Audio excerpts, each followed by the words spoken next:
In this video tutorial, we're going to learn how to take a look at the JavaScript errors that are generated when we create little errors in our JavaScript.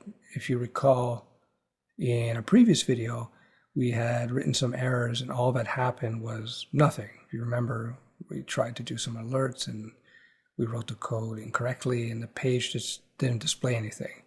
So what we're going to do in this video is first of all learn why it's important to see the error messages that are generated when we write bad JavaScript. And we're going to look at a couple ways we can have these error messages displayed to us as we're writing our JavaScript code. So the basic question, of course, is why do we want to see JavaScript errors that are being generated? Well, first of all, when you're programming, it's normal to create errors. Actually, it's common, and you can expect to be making errors all the time. Why? Because you can have typos. That's most of the errors, to be honest with you. It's typically typos and the occasional logic error, and sometimes just the system fails and certain errors occur. So having the error messages in front of you are a very important tool because the error messages basically tell you pretty much what's going on.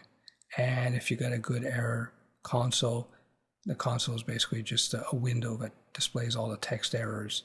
If you have a good error console, not only will you know what may have caused the error, most of the time, especially with simpler scripts, you know exactly what caused the error, but more importantly, the good error consoles will actually point out where the error has occurred. So besides making your life as a JavaScript programmer easier, good error messages will also help you to learn JavaScript, because as you write your code, as you generate errors over time, you will find that certain types of mistakes will generate the same types of errors and the same types of error messages. So when you start getting familiar with the error messages, it's going to speed up the whole process of writing your JavaScript, because you'll know right away what the error was. There are a couple ways to display errors as you're writing your JavaScript code. One way is to use the text editor if you're using a fancy text editor or a fancy program that will allow you to see errors, like we did, for instance, with Dreamweaver. I'm just popping this open. Dreamweaver has some basic JavaScript capabilities where if you do write an error, I'm going to write an error here.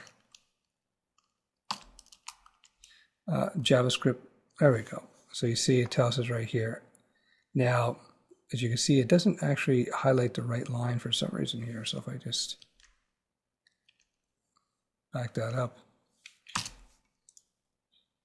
what if I do this? So I go plus, there we go. So now it tells us.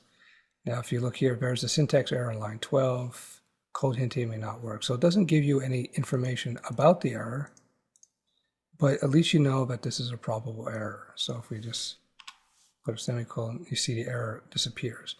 Now, Dreamweaver CS4 does have that basic capability where it shows you if an obvious error has occurred, and it will highlight the line. But as you just saw before, it's not always perfect. But at least it tells you as you're writing your code that you have at least an error occurring somewhere. So that's kind of useful. Other programs that are more specialized in JavaScript, other text editors like NetBeans, for example, and there are many others, they will give you much better error information.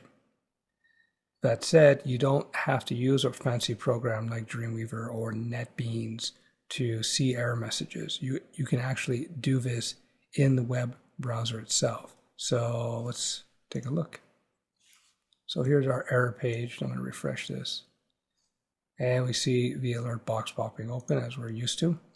So let's generate an error now. Let's do what we did before, double colon. Now you see, actually, you know what? Let's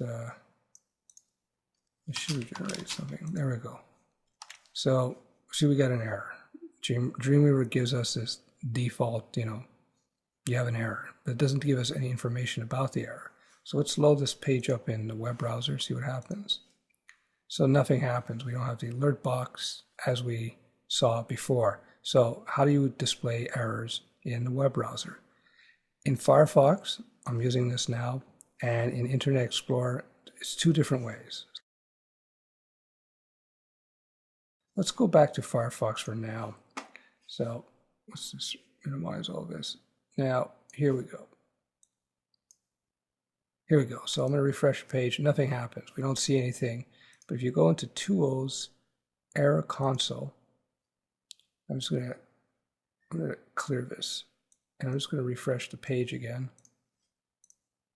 As you can see, we have a pretty decent error here. It tells us what line it's on, line 12. And it even points out where the likely error is, right? Which is kind of cool. So what we can do, and it even shows you, if you click on that link, it even displays it up here. So we can go back, correct this, and if we reload our page, let me just clear this error console, reload our page, and our pop-up should work. There we go. And as you can see, no errors have appeared.